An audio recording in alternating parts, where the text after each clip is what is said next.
Obrigada a todos. Quero convidá-los a, nesse momento, que possamos nos desligar das nossas preocupações, que possamos nos desligar das nossas aflições cotidianas, para que nesse momento possamos focar em nós, no nosso bem-estar íntimo, no nosso bem-estar espiritual, sentando confortavelmente em nossas cadeiras, que possamos sentir o ar, respirando o ar com calma, com tranquilidade, permitindo que esse ar adentre aos nossos pulmões, deixando que nossa mente possa se harmonizar com essa oportunidade bendita. E vamos assim sentindo a doce presença dos nossos mentores individuais, amigos queridos, que nos acompanham em todos os momentos de nossa caminhada. A esses amigos queridos que amorosamente nos intuem, agradecemos todo o amparo e todo o auxílio. Vamos elevando os nossos pensamentos até nossa mãezinha Maria, Mãe de amor e doçura que nos envolve em teu manto de luz, dulcificando os nossos pensamentos, nossas palavras. Mãezinha, dulcifica os nossos gestos, nos acolha em teu colo materno, principalmente nos momentos de maiores aflições. Mãezinha querida, como crianças espirituais que ainda somos, rogamos a tua condução até Jesus, o teu Filho amado, nosso Mestre Maior, que amorosamente nos acolhe com um abraço fraterno, um abraço doce, um abraço seguro, que retira de nós todas as aflições, nossos medos, nossas angústias. Ó Mestre, queremos agradecer pelo teu Evangelho bendito, queremos agradecer por teus ensinamentos de amor, de perdão. Queremos agradecer, Mestre, por todas as oportunidades que recebemos a cada novo dia para sermos melhores junto aos nossos irmãos em caminhada, mesmo aquelas oportunidades que ainda não conseguimos compreender. E é com esse sentimento de gratidão que vamos até Deus, nosso Pai, para agradecer ao Pai por tudo que temos, que possamos agradecer ao Pai por tudo que somos, que possamos agradecer ao Pai por esta oportunidade bendita que chamamos de vida. E assim, com esse sentimento de muita gratidão, possamos dizer: Pai, Pai nosso que estais no céu, santificado seja o teu nome. Venha a nós do teu reino e seja feito, Pai, tua vontade, assim na terra como no céu. O pão nosso de cada dia nos dai-nos hoje. Perdoai as nossas ofensas, assim como nós perdoamos quem nos tem ofendido. Não nos deixeis cair em novas tentações e livra-nos, Pai, de todo mal, hoje, agora e sempre, que assim seja. Bom dia novamente a todos, a todas, que a paz de Jesus possa envolver nossos corações, hoje e sempre. Em suas pregações, quando esteve conosco, Jesus utilizou de inúmeras formas para se comunicar. E uma das mais importantes foi através das parábolas. Então, com elas, ele conseguiu exemplificar inúmeros ensinamentos morais a um povo ainda rude, ainda incapaz de entender as verdades da vida, em toda a sua profundidade, em toda a sua pureza. Até nos dias de hoje, cada um consegue extrair das parábolas uma lição, de acordo com o seu entendimento, mas a essência, já compreensível a todos nós, é a necessidade de uma vida honesta, de uma vida fraterna. Mas à medida que crescemos em compreensão, conseguimos perceber novos desdobramentos de uma mesma passagem evangélica. Podemos até dizer que passamos a ter olhos para ver. Acredito aqui que a maioria conhece uma parábola que foi chamada de parábola dos trabalhadores da última hora, pois é sobre ela que nós hoje vamos refletir. Conta a parábola que lá no reino dos céus, ele é semelhante a um homem pai de família que ao romper da manhã saiu para assalariar trabalhadores para a sua vinha, para a sua plantação. Feito com os trabalhadores o ajuste de um valor diário, mandou-os para a vinha. E tendo saído junto na terceira hora, viu estar ali na praça algumas pessoas ociosas. E ele disse: ide vós também para minha vinha, e dar-vos-ei o que for justo. E eles foram. Saiu, porém, mais uma vez naquele dia, junto à hora sexta e junto à hora nona, e fez o mesmo. Foi chamando pessoas para trabalhar na sua plantação. E junto na hora undécima, tornando a sair, achou outras pessoas que lá estavam e disse: por que estáis vós aqui todo dia ociosos? E as pessoas responderam: porque ninguém nos assalariou. E ele lhe disse: ide vós também para a minha vinha.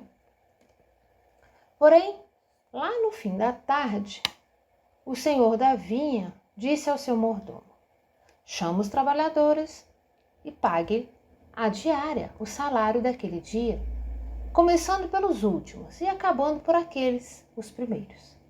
E tendo chegado os que foram junto à hora undécima, recebeu cada um o seu dinheiro. E chegando também os que tinham ido naquela primeira hora, julgaram que haviam de receber mais. Porém, estes também não receberam mais do que o dinheiro que havia sido combinado. E ao receber aquele valor, eles murmuraram, começaram a reclamar contra aquele pai de família, dizendo: aqueles ali vieram por último, não trabalharam senão uma hora, e tu os assalariaste conosco, que aturamos o peso do dia inteiro e da calma. Porém o homem, respondendo a um deles, lhe disse: amigo, eu não te faço agravo. Não combinaste tu comigo um valor? Toma o que te pertence. Vai-te, que eu de mim quero dar também a este último, tanto quanto a ti.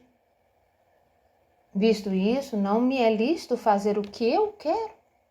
Acaso o teu olho é mau, porque eu sou bom? Assim serão os últimos os primeiros, e os primeiros os últimos, porque são chamados muitos, e poucos os escolhidos. Essa é a passagem, talvez com algumas alterações de um livro para outro, de um evangelho para o outro, mas a narrativa é essa. À primeira vista até parece realmente uma situação de injustiça e que aqueles homens tinham mesmo razão ao reclamar ao senhor da vinha, pois havia trabalhado por mais tempo do que aqueles que chegaram na última hora do dia. Mas não. Eles não tinham o que reclamar, pois estavam recebendo corretamente o que foi combinado no início do dia, o salário, um salário. E isso foi pago. O dono da vinha, ele quis pagar o mesmo valor a todos, inclusive aos que chegaram naquela última horinha do dia. Ele certamente fez isso por considerar algo a mais do que tempo de serviço. Talvez a dedicação, não sei. Talvez a atenção, capricho, a boa vontade, a qualidade nas ações, mas não houve injustiça. Em algumas interpretações dessa mesma parábola, nós temos que o Senhor da vinha é Deus, aquele que escolhe, nos dá a oportunidade, que tudo sabe, que tudo compreende, que é justo, que é bom para todos. Nessas mesmas narrativas, considera-se que a vinha, aquela plantação, é o nosso campo de trabalho. local de oportunidade, prosperidade, mas para tal depende do nosso esforço, depende da nossa dedicação. O trabalho é a aquisição das nossas virtudes, que para alcançar, uns levam mais tempo que outros. E o salário, aquele valor pago, ele é igual para todos. É a nossa evolução moral e, claro, a espiritual. Essa igualdade nos salários, que é dada a todos, reflete a bondade de Deus, o dono da vinha, que nos ama imensamente, reconhecendo não o resultado, mas sim o nosso esforço na tarefa do nosso bem. Já no Evangelho segundo o Espiritismo, nós temos uma interpretação diferente dessa e ainda um pouco mais profunda.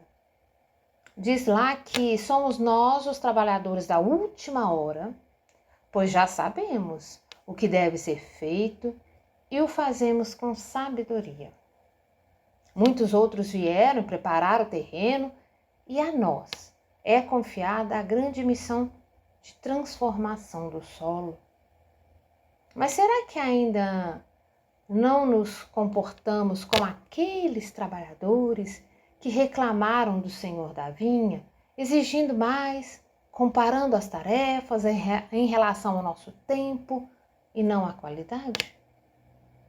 Observe, quando paramos para vigiar o outro, vigiar a sua conduta, o seu comportamento, somos maledicentes, egoístas e até mesmo invejosos, incapazes de nos alegrar com a vitória do irmão, que também está encaminhada. Não devolvemos a empatia e conseguimos agir como juízes, julgando e até mesmo condenando, sem levar em consideração o esforço do irmão. Para que possamos realmente fazer jus ao título de trabalhadores da última hora, se faz necessário parar para analisar essas questões e, claro, fazer o seguinte questionamento. Como tenho eu agido na obra de Deus, sendo eu seu operário? Eu tenho focado nas minhas ações ou ainda me pego ouvindo opiniões alheias, vigiando o meu próximo? No livro Bem-aventurados os Simples, de Valdo Vieira, lá a gente encontra um pequeno texto que nos serve como uma advertência. É um livro bem interessante que vai narrando casos do cotidiano. E esse texto, intitulado Imperturbavelmente, ele se refere a nós, os julgadores e aqueles que são julgados. O texto diz o seguinte: a passagem da ambulância buzinando ruidosamente, o transeunte comenta: que pressa! O menino fala: que belo carro, não? O homem anota: o trânsito está impossível. Veja só que ambulância perigosa. Uma senhora exclama: coitado, alguém está passando mal. Entretanto, o motorista e os companheiros em ação naquele veículo nada escutam sobre a estridência da sirene. E a ambulância prossegue sempre na ânsia de levar o socorro, imperturbavelmente. Assim também é a sua passagem diária pelo trânsito da vida. Há quem lhe observa os passos indiferente, há quem lhe condena o trabalho, há quem lhe exalta a sua existência, há quem se compadece de você. Contudo, que o barulho do serviço possa encobrir-lhe sempre a possibilidade de escutar as vozes marginais. Cumpra o seu dever, ouvindo a consciência, e prossiga na decisão de servir imperturbavelmente. Esse pequeno trecho, em forma até de poesia, é uma mensagem de Valdo que recorda que o verdadeiro trabalhador da última hora, ele não tem tempo para se perder no ruído das críticas ou nos louvores do mundo. O compromisso dele é com a urgência do auxílio. Se a ambulância parasse para explicar sua pressa a cada transeunte, a vida que ela carrega poderia se esvair. Assim somos nós. Se pararmos para medir quanto o outro está trabalhando ou para nos ofendermos com a incompreensão alheia, deixamos de lado a ferramenta que Deus nos confiou.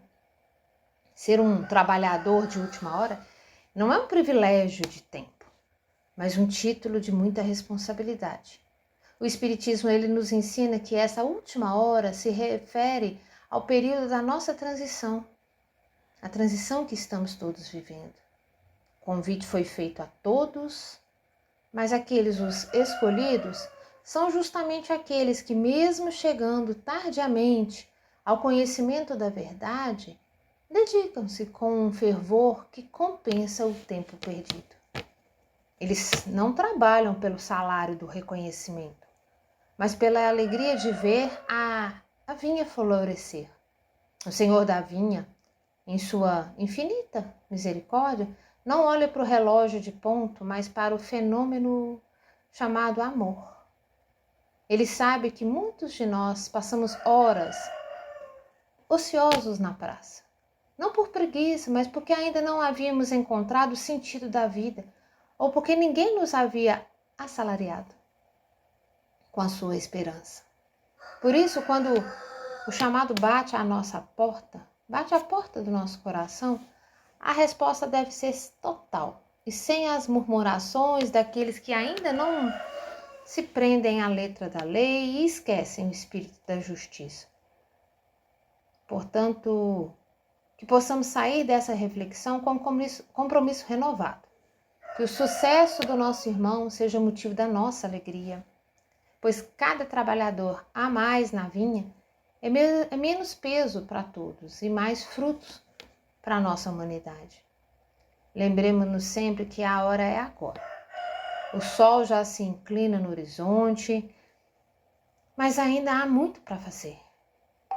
Que o final do dia, quando o mordomo da vinha nos chamar para o acerto de contas, possamos apresentar as mãos calejadas pelo serviço e o coração leve pela consciência tranquila, recebendo não o ouro que brilha, não, mas a paz que consola e a certeza da evolução alcançada.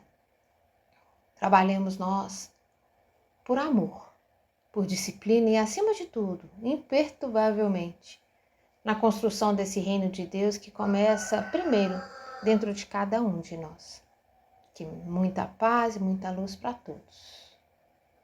Eu convido a todos aqui presentes para, mais uma vez, fechar os olhos, tranquilizando o coração, a mente, e que possamos assim reunir em nós os melhores sentimentos e transformá-los em intensas vibrações de amor. Que possamos vibrar amor e luz pelo nosso planeta querido. Possamos vibrar amor e luz pelos países que estão em guerras. Vibremos amor e luz por todos os governantes e por nós, os governados. Possamos vibrar amor e muita luz por nossas famílias, principalmente por aqueles que mais precisam de vibrações de amor. Possamos vibrar por esta casa bendita, por todos os trabalhos que aqui são realizados e principalmente que possamos vibrar por nós, de acordo com as nossas necessidades, e que possamos deixar assim vibrações de amor e luz em aberto, para que a espiritualidade amiga possa levar aonde houver maior necessidade. Vamos dando assim graças a Deus e que assim seja.